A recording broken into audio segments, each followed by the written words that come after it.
बाबा कहते रोज़ पढ़ाई और रोज़ योग, लेकिन उसमें कई बार देखने में आता है कि थक जाते हैं और फिर थकते हैं तो छोड़ने की वो जो उत्कंठा है वो शुरू हो जाती है। लेकिन थकते क्यों हैं? तो जैसे आज दिल में आ रहा था कि पढ़ाई जब पढ़ते हैं तो लक्ष्यहीन होकर पढ़ते। पढ़ाई का लक्ष्य क्या है? पढ़ाई का लक्ष्य है स्व परिवर्तन, संस्कार परिवर्तन। लेकिन अगर अपनी कोई कमी कमज़ोरी नज़र ही नहीं आ रही, या अगर एक तरफ अपने अंदर कमी कमज़ोरी नज़र आती है, छोटी सी एक ग्लिम्स दिखती है, और फिर हम उसको जस्टिफाई करने लगते हैं कि मेरे तो हालात ऐसे हैं, मेरी तो परिस्थिति ऐसी है, ये कोई कमज़ोरी नहीं है, ये तो होना ही है ना। तो जब एक तरफ कभी कभी तो ये जस्टिफिकेशन ऐसा होता है कि वो जो एक सेकंड का रियलाइजेशन भी हुआ कि मुझे ये परिवर्तन करना है, वो रियलाइजेशन बिल्कुल वॉश ऑफ हो जाता है, वो रियलाइजेशन रहता ही नहीं। इसलिए अगर लक्ष्य ही नहीं है तो फिर जो पढ़ाई पढ़ रहे हैं उसमें फिर धीरे धीरे थकान होने लगती है, क्योंकि पढ़ाई पढ़ते सोच रहे हैं कि हाँ ये बात तो इनके लिए ठीक है, इनका संस्कार ऐसा है, हाँ सचमुच विश्व के हालात ऐसे हैं, पर उन बातों को समझने से कोई शक्ति नहीं मिलेगी। पढ़ाई से जो स्व परिवर्तन होना चाहिए अगर वो नहीं कर रहे तो फिर धीरे धीरे थकान होने लगती है। और स्व परिवर्तन में पहले आइडेंटिफाई करना कि मेरे अंदर क्या संस्कार स्वभाव में परिवर्तन चाहिए, या मेरे अंदर क्या कमी कमज़ोरी है। मेजॉरिटी ब्राह्मण तो यही समझ कर बैठे हैं हम तो देवता बने पड़े हैं, बस बाबा को मालूम नहीं पड़ रहा तो हमें लेकर नहीं जा रहा, बाकी हम ऐसे पता नहीं क्यों लेट कर रहे हैं, हम तो ऑलरेडी देवता बने पड़े हैं, है ना। बाबा समय दे रहा है कि तुम परिवर्तन हो, वो कहते हैं हमारा तो हो गया, बाकी पता नहीं बाबा को क्या चाहिए, बाबा क्यों लेट कर रहा है पता नहीं, है ना। तो ये जो मैं तो बन गया या मेरे अंदर तो कोई प्रॉब्लम नहीं है, कोई कमी नहीं है, इसीलिए ये जो पढ़ाई में धीरे धीरे थकान होने लगती है, क्योंकि वो जब लक्ष्य ही नहीं है तो फिर वो लक्षण भी नहीं आते, और जब परिवर्तन हो तब तो शक्ति भरे ना, लेकिन ना परिवर्तन है ना शक्ति भरती है, सेम ओल्ड चलता रहता है, वही मुरली सुनना, करना कुछ नहीं, तो फिर धीरे धीरे थकान होने लगती है, क्योंकि कुछ प्राप्ति नहीं हो रही जो प्राप्ति होनी चाहिए परिवर्तन की। और कई बार तो मुरली में जो बाबा हमें श्रीमत दे रहे हैं उससे मुझे श्रेष्ठ बनना है, वो लक्ष्य ही नहीं है ना। कई बार तो मुरली सुनते हुए लक्ष्य ये है कि हम मुरली सुन रहे हैं, भगवान उसको देख रहा है, हमारी अटेंडेंस के हिसाब से हमारा बिजनेस ठीक से चलाएगा, या हमारे बच्चे ठीक से नौकरी चाकरी पालेंगे। तो वो जो ऐसे समझते हैं कि हम पढ़ाई क्यों कर रहे हैं, जैसे भक्ति में सोचते ना मंदिर जा रहे हैं माथा टेक रहे हैं तो भक्ति होगी। मुझे एक भाई पीछे आया था तो मुझे कहता कि वो जिस भी गुरु को मानते हैं तो कहता है कि गुरु जी ने हमें बताया था कि आप चींटियों को खाना खिलाओ, चींटियों को, और ऐसे तो कहता रोज़ सुबह उठ के, और कभी लेट भी उठता हूँ तो भी जाके चींटियों को खाना डाल के आता हूँ, लेकिन गुरु की कृपा ही नहीं हुई, है ना। तो अभी भी देखो हमारा काम है करना, हम तो कर रहे हैं, लेकिन गुरु की कृपा ही नहीं हुई। तो ऐसा ही कुछ यहाँ भी चलता रहता है कि हम रोज़ मुरली सुनेंगे तो शायद, है ना, कोई धन बरसेगा, कोई ऐसे प्राप्तियाँ होने लगेंगी। तो बाबा हमें कहते हैं कि धन क्यों नहीं बरसेगा, प्राप्तियाँ क्यों नहीं होंगी, तुम्हें तो स्वर्ग के सुख मिलेंगे, लेकिन उसकी विधि ये नहीं है कि मुरली सुनने से मिलेंगे। मुरली में जो बाबा हमें श्रीमत देते हैं उसके आधार से स्व परिवर्तन करने से मिलेंगे, क्योंकि हमारी जो भी परिस्थितियां हैं या जो भी हमारे संबंधों की अवस्था है या कारोबार की अवस्था है उसका आधार स्वस्थिति है। तो जब तक स्व परिवर्तन नहीं होगा तो कहाँ से फिर परिस्थिति चेंज होगी।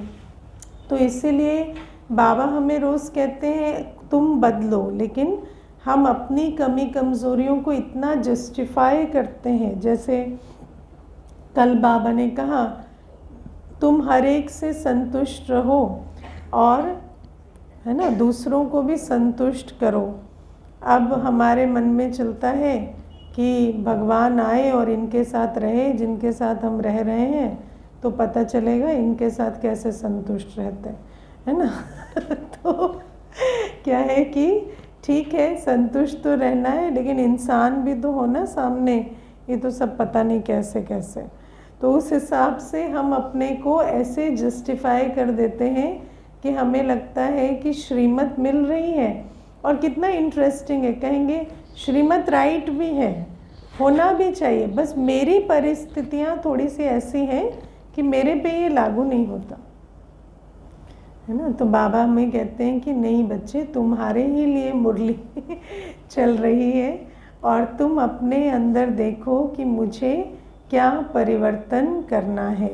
तो पढ़ाई को लेकर, पढ़ाई में बाबा हमें विधि बताते हैं, उस विधि को लेकर जब परिवर्तन करेंगे तो जो एनर्जी सेव होगी या जो अपनी शक्ति बढ़ेगी उसी के आधार से आगे चलने की हिम्मत आएगी। लेकिन अगर एप्लीकेशन ही नहीं है तो फिर धीरे धीरे ऐसा लगता है कि क्या पढ़ रहे हैं, क्यों पढ़ रहे हैं, और फिर इंटरेस्ट ख़त्म होता जाता है और थकान होने लगती है ना। जहाँ कमाई होती है वहाँ थकान नहीं होती। जहाँ कमाई नहीं हो रही, सिर्फ पढ़ाई हो रही है, पर पढ़ाई से जो कमाई होनी चाहिए, वो आंतरिक जो स्थिति परिवर्तन होनी चाहिए, वो नहीं कर रहे, तो फिर धीरे धीरे थकान होने लगती है। योग में भी आप देखो, जब योग का भी लक्ष्य क्या है, परिवर्तन है, लेकिन योग भी लक्ष्यहीन होके करते हैं। योग में भी बैठते हैं तो बिल्कुल लक्ष्यहीन होके बैठते हैं, बस बिंदु बिंदु को याद कर रहा है, कुछ भी कोई लक्ष्य नहीं है हमारे। हम अपने संस्कारों को देख ही नहीं पा रहे। आप सोचो कि अगर हमारे अंदर यही नहीं है कि मुझे किसी बात में परिवर्तन होना है, तो फिर हम योग कर रहे हैं, उस योग में शक्ति कहाँ से आएगी क्योंकि उस योग में तो कोई लक्ष्य ही नहीं है, किस लिए योग कर रहे हैं, है ना। फिर कई ऐसे हैं जो सोचेंगे हम मनसा सकाश दे रहे हैं, पर मनसा सकाश देने के लिए तो आपको खुद बहुत क्लीन इंस्ट्रूमेंट होना होगा। अपनी बुराइयों को जस्टिफाई करते रहें और फिर कहें हमारे द्वारा परमात्मा ईश्वरीय कार्य कर रहा है, ऐसा नहीं होता। तो योग में भी जब बैठते हैं तो पहले तो अपने संस्कारों को पहचान कर बाबा से लाइट माइट लेकर उसको परिवर्तन करने का लक्ष्य होना चाहिए, है ना। वरना क्या होता, जैसे एग्जाम्पल दिया जाता है ना कि जहाँ ज़मीन खाली पड़ी है और कोई आप कुछ खेती नहीं कर रहे हैं, तो फिर क्या होता, घास फूस और ऐसी चीज़ें अपने आप ही उगने लगती हैं।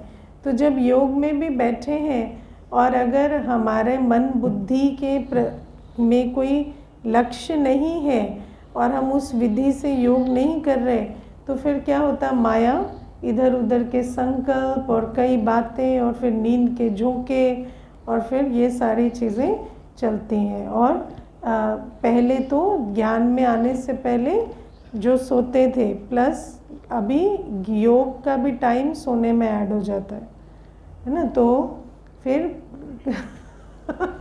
सोना प्लस गिल्ट, है ना। पहले तो जितना सोते, मानो 6-8 घंटे जो भी सोते थे तो उतना सोए। अब क्या है, 8 + 2 घंटा, है ना, और वो 2 घंटा सोना प्लस गिल्ट, तो वो और ही भारी कर रहा है, क्योंकि उठकर फिर सोचते हैं कि आज सो गया। अरे सो तो गया, पर क्यों सो गया? क्योंकि और कोई लक्ष्य ही नहीं रखते, कोई स्वमान ही नहीं है, कोई अपने प्रति कुछ क्या, किस चीज़, किस संबंध का अनुभव करना है। आप सोचो, अगर प्योरिटी की कमी है तो फिर पवित्रता के सागर बाबा से मुझे पवित्रता की शक्ति लेनी है। संतुष्टता की कमी है तो बाबा से संतुष्टता की शक्ति भरनी है। तो कोई लक्ष्य ही नहीं है, क्योंकि अपने में तो कमी ही नहीं है।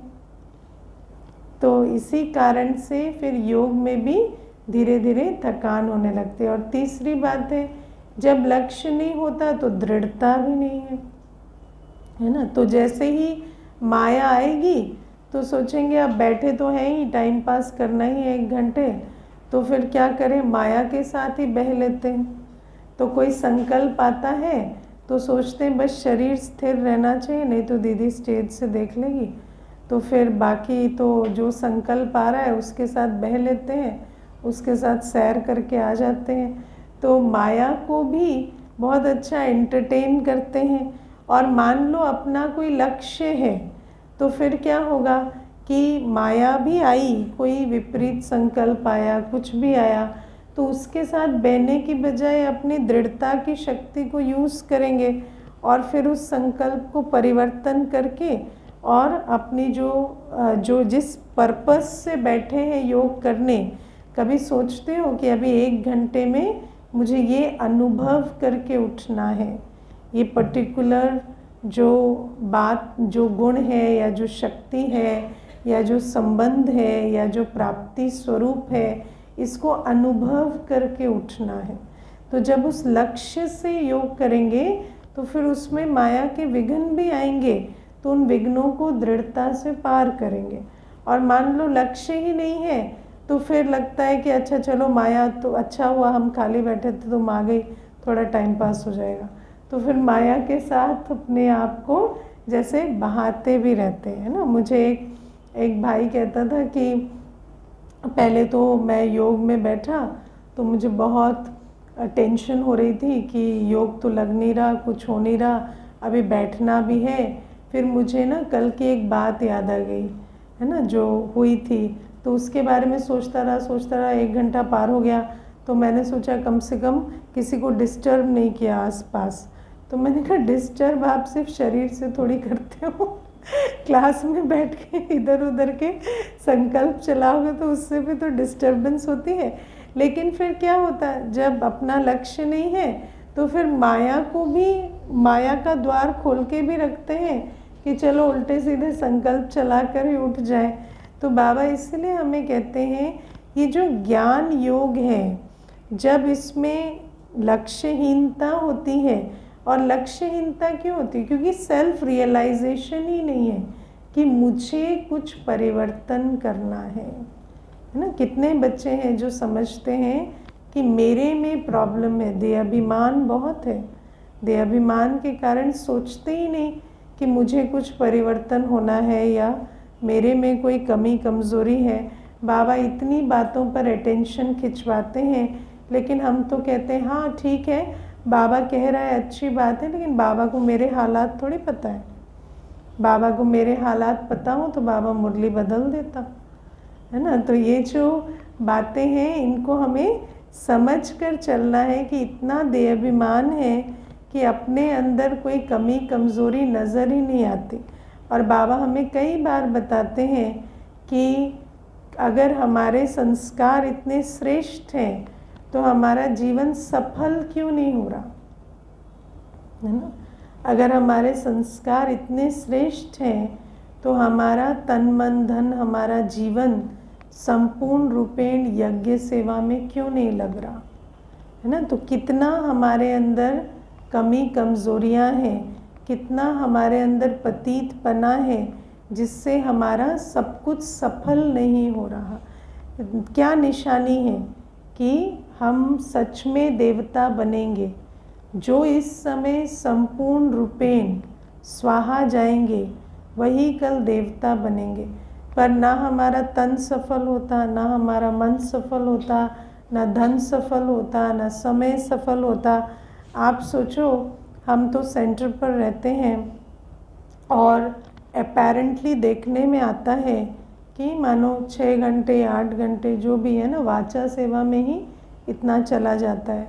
लेकिन फिर भी जब हम अपनी कैलकुलेशन करते हैं तो हमें मालूम पड़ता है कि कितना पतितपना है, जो उसमें से भी कितना सफल नहीं होता है ना। जो हमारा 24 घंटे का समय है उसमें कितना समय सफल नहीं होता, कितना ऐसे है ना व्यर्थ के चिंतन में चला जाता है या किसी चीज़ में। तो जब रियलाइजेशन ही नहीं है, आप सोचो, जब हम 8-8 घंटे सेवा करके रियलाइज़ करते हैं तो मालूम पड़ता है कि सच में पापों का बोझा कितना है कि माया 8 घंटे की एवज़ में कभी 4 घंटे कभी 5 घंटे व्यर्थ में भी वेस्ट करवा देती है।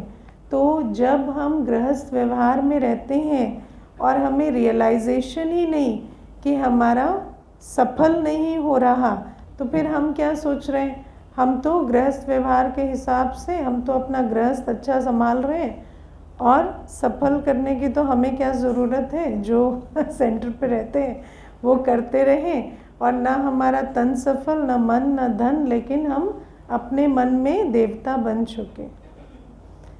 तो इसको हमें समझना पड़ेगा कि जब अपनी कमी कमज़ोरियाँ नज़र ही नहीं आती तो पुरुषार्थ जो है वो लक्ष्यहीन है, और जहाँ लक्ष्य नहीं है वहाँ लक्षण कभी नहीं आएंगे, और लक्षण नहीं आए, कमाई नहीं हुई तो धीरे धीरे थकान होने लगती है ना। और जिस आत्मा को लक्ष्य रखकर पता चलता है हाँ हम ज्ञान योग के आधार से उसके नज़दीक पहुँच रहे हैं, तो फिर उस आत्मा को उतनी खुशी होती है, उतनी प्राप्ति का अनुभव होता है, और जो प्राप्ति की विधि है ज्ञान योग, उसके प्रति और रुचि बढ़ती है कि हम और गहराई से अध्ययन करें।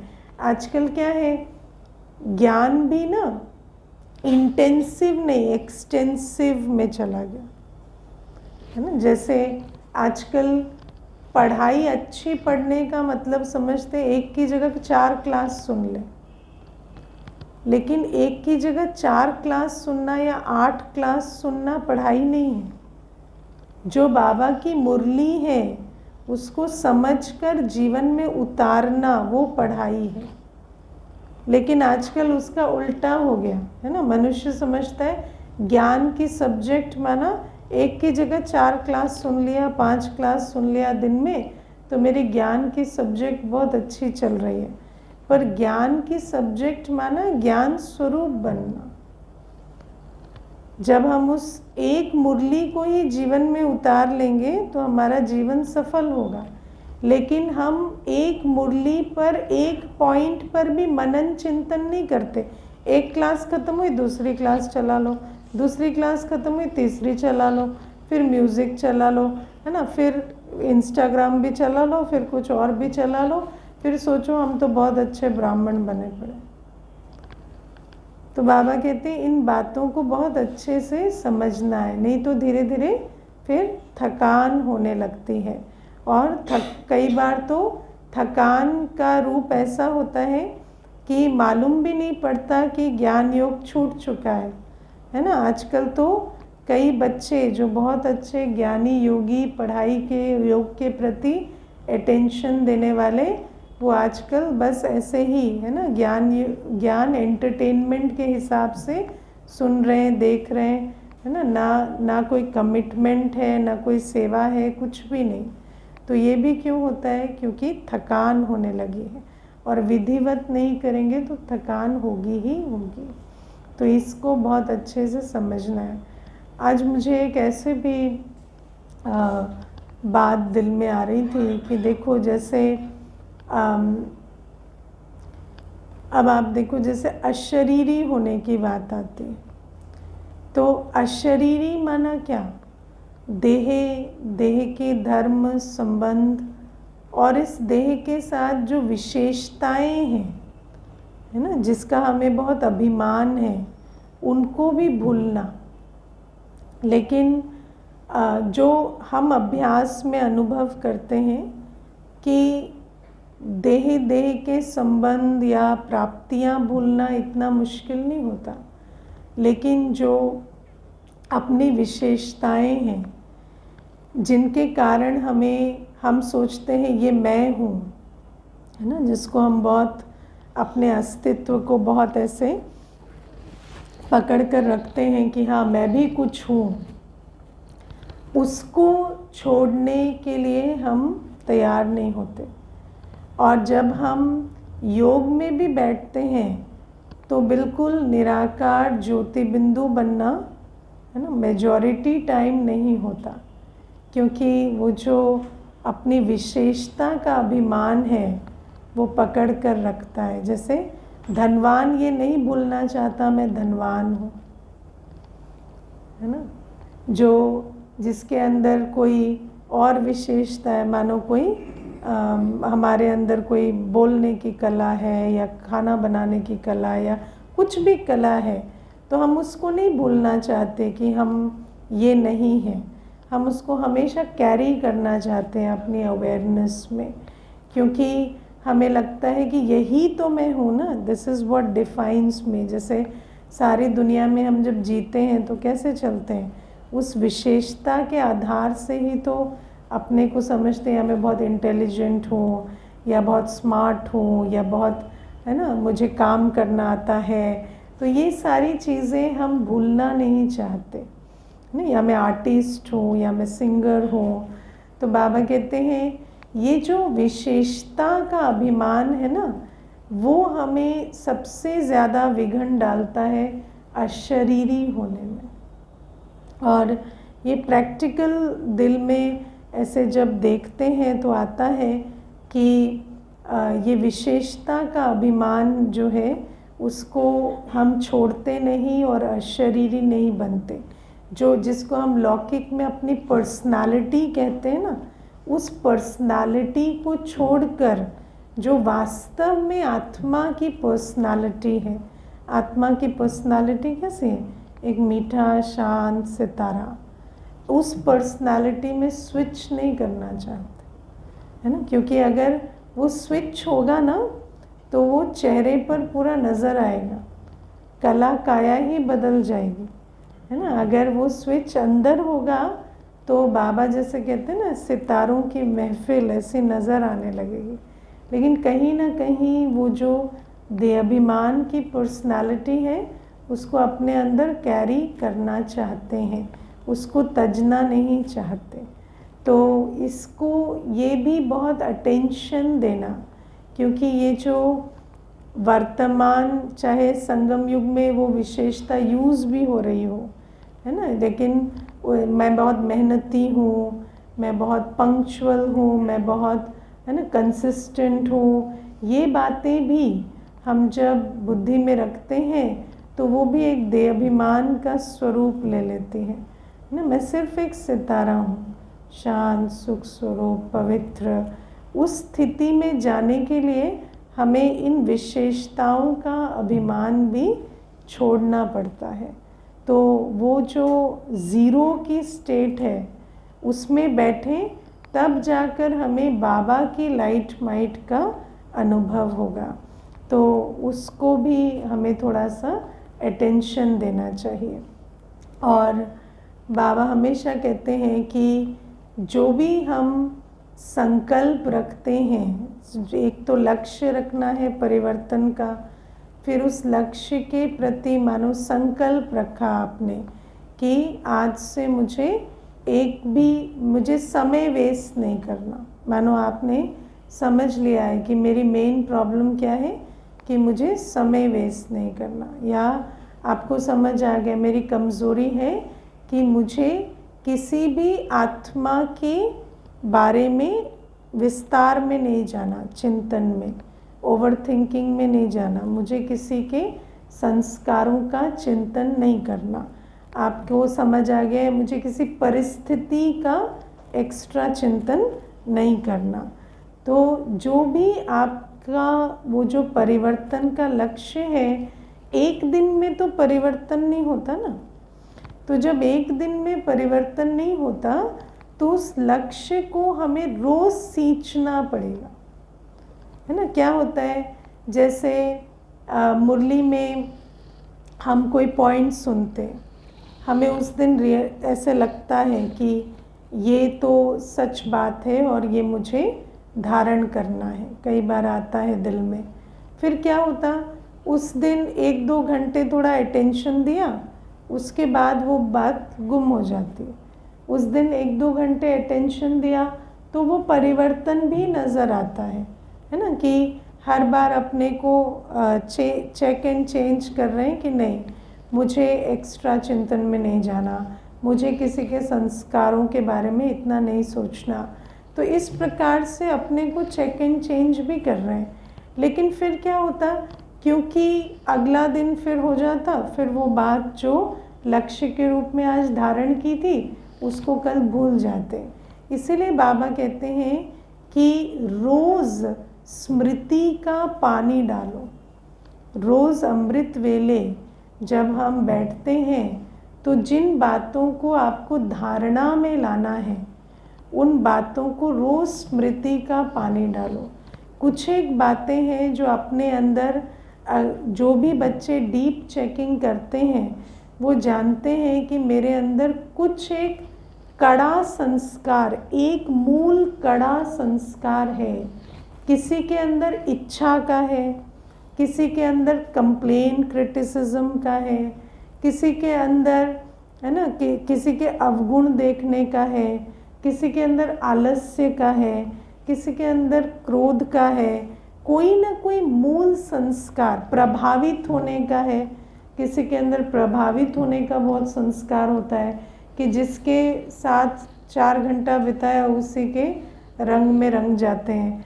तो जब हम अपना मूल संस्कार पहचान जाते हैं जो हमें तंग कर रहा है, तो उस एक संस्कार के लिए हमें रोज़ सुबह मेहनत करनी पड़ेगी।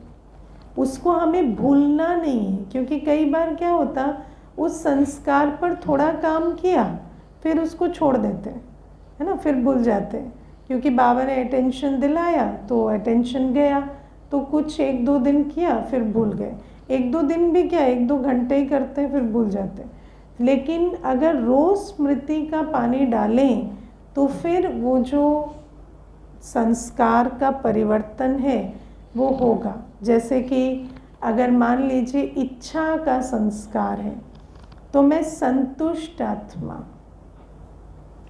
मुझे कुछ नहीं चाहिए, मुझे बाबा मिला, मुझे सब कुछ मिला, है ना। उसमें कितना भी माया आपको तंग करे, है ना, माया क्या कहेगी, जैसे ही आप कहेंगे ना अपने आप को मुझे बाबा मिला, मुझे सब कुछ मिला, तो माया कहेगी ऐसे तो ना तुम्हारा फिर फोकस ही नहीं रहेगा इच्छा पूरी करने पे, तो इसको चेंज करो, है ना।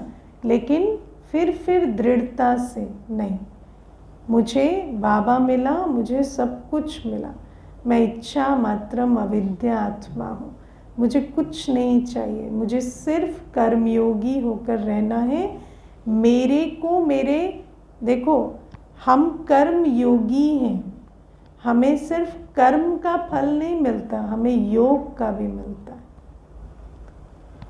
तो हमारी जो सिद्धि होगी वो सिर्फ कर्म से नहीं होगी, हमारी सिद्धि का आधार कर्म और योग दोनों है।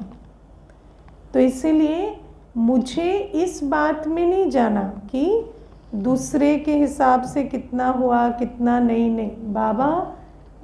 मुझे बाप के साथ संबंध निभाकर चलना है, और बाप की श्रीमत है कि संतुष्ट बन संतुष्ट करने का लक्ष्य रख के चलना है। मुझे असंतुष्टता के आधार से मेहनत नहीं करनी। इस बात को हमें रोज़ पक्का करना पड़ेगा। अगर इच्छा का संस्कार है मान लो किसी में आलस का संस्कार है, तो नहीं, मैं जिम्मेवार आत्मा, मैं बाबा का राइट हैंड हूँ, मेरा एक एक सेकंड बाबा का है, उसको वो सफल होना चाहिए। तो इस आधार से अपने आप को जैसे पक्का करना पड़े, सुबह सुबह स्मृति का पानी डालना पड़े। और जब इतना पुरुषार्थ करेंगे, देखो कोई भी बिल्डिंग खड़ी होती है तो बिल्डिंग कैसे खड़ी होती है, आप एक ब्रिक के ऊपर दूसरी, दूसरे के ऊपर तीसरी, धीरे धीरे धीरे धीरे खड़ी होती है। ऐसे हमें भी रोज़ के पुरुषार्थ से अपनी जो मंजिल है उसको उस तक पहुंचना है, अपनी अवस्था का निर्माण करना है। और फिर दूसरी बात ये भी है कि सिर्फ ऐसा नहीं है कि पढ़ना है या नहीं पढ़ना है, लेकिन जब हम थक जाते हैं तो हम तो ऊंची चढ़ाई पर है ना, तो जैसे ही थके तो ऊंचा तो जा नहीं रहे, नीचे खिसक जाते हैं। तो ये ऐसा है कि जब आप अवेयर हैं, अटेंशन में हैं, तो उस समय आपकी कमाई हो रही है, और जैसे ही थके, जैसे ही माया का वार हुआ, थके तो माया का वार हुआ, और माया का वार हुआ तो उतना ही नीचे भी आ गए, तो फिर हम आगे कैसे बढ़ेंगे। इसलिए निरंतर आगे बढ़ने का पुरुषार्थ हमें करना होगा। और फिर आज बाबा हमें कहते कि मैं पढ़ा रहा हूँ, तुम्हें पढ़ना है, इसमें आशीर्वाद व कृपा की कोई बात नहीं है ना, क्योंकि दुनिया में मनुष्य समझते हैं, देखो ये आशीर्वाद कृपा का कॉन्सेप्ट भी क्या है, भगवान नाराज़ है तो हम पर विघ्न आ रहे है ना। ये नहीं समझ रहे कि ये जो विघ्न आ रहे हैं ये तो हमारी गुह्य कर्म की गति के अनुसार आ रहे हैं। और ये जो आज छोटी छोटी बातें दिखाई देती हैं, है ना, देखने में क्या आता है, देखने में आता है अच्छा ये संबंध बिगड़ गया, या ये संबंध छूट गया, या शरीर में रोग आ गया। लेकिन ये जो छोटी छोटी बातें ऊपर से दिखाई देती हैं, ये तो सिर्फ सिम्टम है ना, पीछे उसके जो बीमारी है कर्मों की, वो तो बहुत पुरानी है। तो इसीलिए बाबा हमें कहते हैं कि ऐसे सिम्टम रिडक्शन नहीं हो सकता। जैसे आप डॉक्टर के पास जाएं और डॉक्टर कहे कि आपको अंदर बहुत डीप इन्फेक्शन है, इसीलिए आपको बुखार हो रहा है, तो आपको अभी इन्फेक्शन के लिए एंटीबायोटिक खानी पड़ेगी। तो आप कहें नहीं नहीं बस बुखार ठीक कर दो, इन्फेक्शन रहने दो। नहीं तो इन्फेक्शन जब तक रहेगा तो बार बार बुखार आएगा ना, तो इन्फेक्शन को तो ठीक करना पड़ेगा।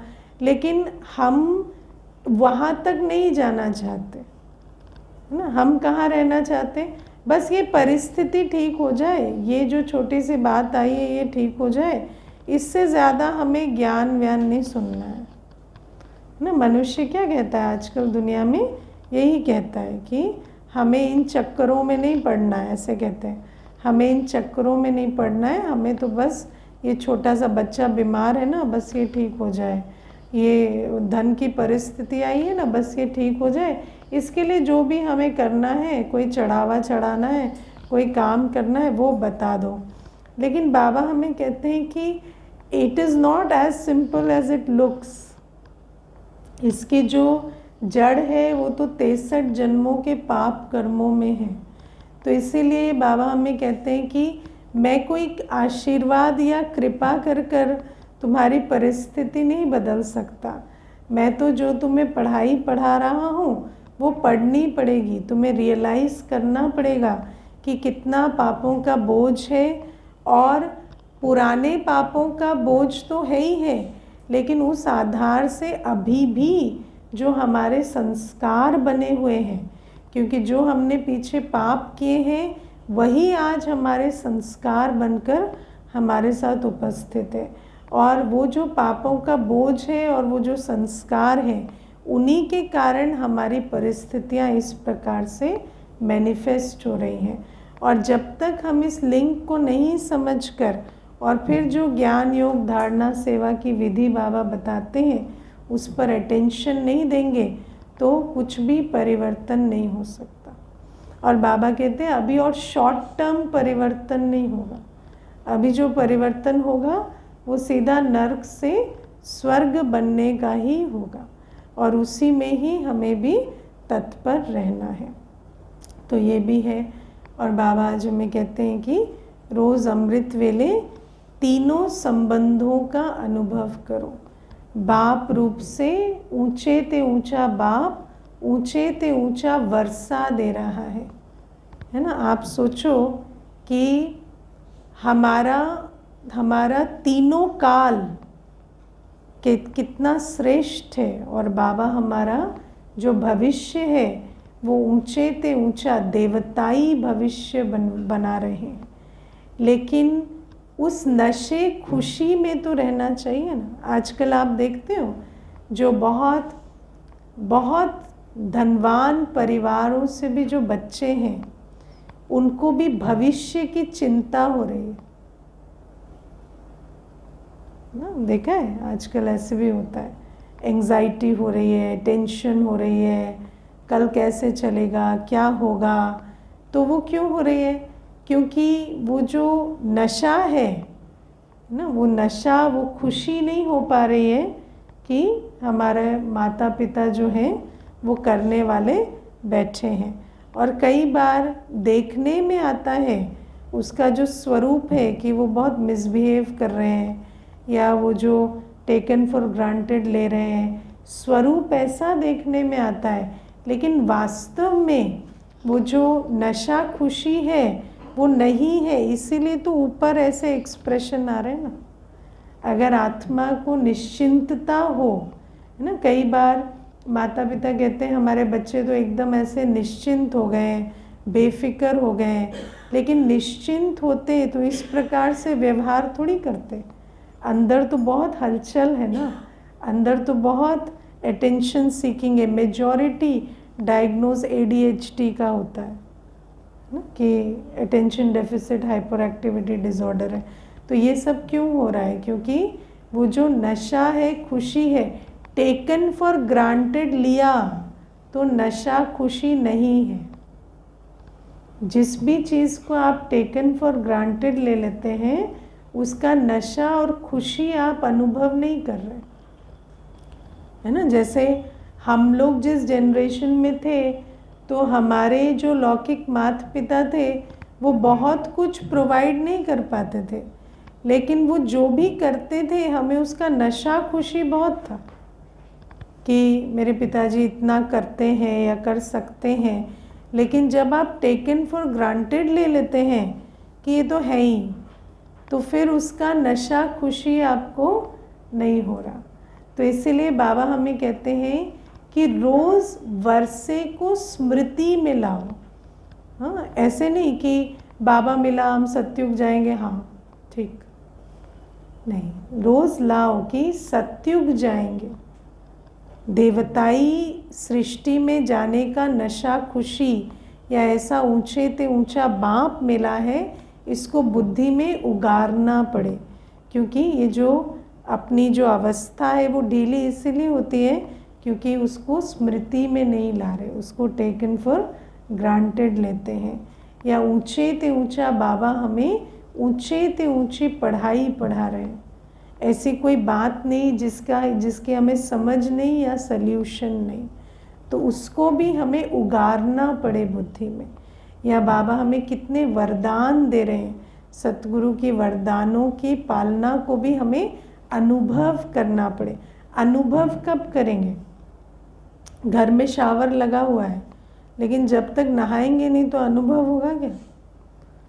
तो इसीलिए बाबा तो सब कुछ दे रहा है, लेकिन जब तक उसके अवेयरनेस में रोज़ नहीं बैठेंगे तो उसका अनुभव नहीं होता।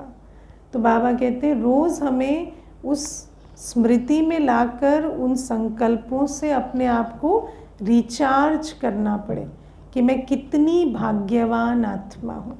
जैसे ही आप टेकन फॉर ग्रांटेड ले लेते हैं, आजकल हर एक क्या कह रहा है, इनके पास क्या नहीं है, ये इतनी टेंशन में रह क्यों रहे, इनको इतनी डिप्रेशन क्यों हो रहा है या क्या क्यों हो रहा है, क्योंकि है सब कुछ लेकिन उसकी एप्रिसिएशन नहीं,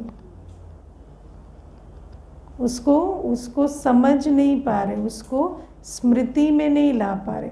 तो कई बार क्या होता है, वो जो संस्कार हम लेकर आए हैं टेकन फॉर ग्रांटेड लेने का, तो जब हम बाबा के पास आते हैं तो 2-4 दिन तो बड़ी नशा खुशी रहता है, भगवान मिला है, सत्युग जा रहे हैं, ऐसी पढ़ाई तो कभी पढ़ी नहीं, लेकिन फिर धीरे धीरे वो ठंडा होने लगता है। क्यों? क्योंकि उसको बार बार स्मृति में नहीं ला रहे। तो इसको भी बाबा अंडरलाइन कराते हैं और बाबा हमें कहते हैं बाप के स्नेही बनने के साथ साथ सर्व के स्नेही बनना, क्योंकि बाबा का प्यार हमें प्यारा बनाता है, प्रेम स्वरूप बनाता है। दुनिया में जब आप किसी से प्यार करते हैं तो प्यार आपको बहुत स्वार्थी बनाता है। दुनिया में जब मनुष्य से प्यार होता है, देहधारी से प्यार होता है, तो वो देहधारी का प्यार आपको बहुत स्वार्थी बनाता है ना। मैं हमेशा सोचती थी, जैसे छोटी थी ना, तो कोई बात देखते थे ऐसे सीरियलों में या टीवी में कि किसी ने किसी के लिए किसी का मर्डर कर दिया तो मैं हमेशा अपने लौकिक पिताजी को कहती थी, वो उसको प्यार करता है तो इसका मर्डर कैसे कर देता है? तो ऐसे तो नहीं हो सकता ना, आप किसी को प्यार करते तो किसी को मार कैसे सकते हैं? तो वो कहते तुम टीवी मत देखा करो, जाओ यहाँ से तो इसीलिए वो जो बात है वो कभी भी समझ में नहीं आती थी कि कोई किसी से प्यार में किसी को, आज दुनिया में क्या है, आप किसी से प्यार करते तो दूसरे को आप है ना दुख पहुंचाते हैं या उसके साथ अन्याय भी करते हैं या बहुत सारी चीज़ें करते हैं, क्योंकि बहुत स्वार्थ जनित प्यार होता है। अटैचमेंट है ना, वो तो आपका भोजन बन गया है ना, तो आप उसको कॉर्नर करना चाहते हैं कि ये मेरा ही रहे। तो लेकिन बाबा कहते हैं बाबा का प्यार ऐसा नहीं, जब बाबा से प्यार होता है, बाबा का प्यार मिलता है, तो हमें सर्व से प्यार होता है, हमारी दिल प्यार से भरपूर होती है, हमें हर आत्मा के प्रति रहम और स्नेह आता है। तो बाबा कहते हैं ये अंतर है बाबा के प्यार में और मनुष्य के प्यार में। हाँ, पाकर प्यार प्रभु का हम भी प्यारे हो गए। अच्छा, ओम शांति।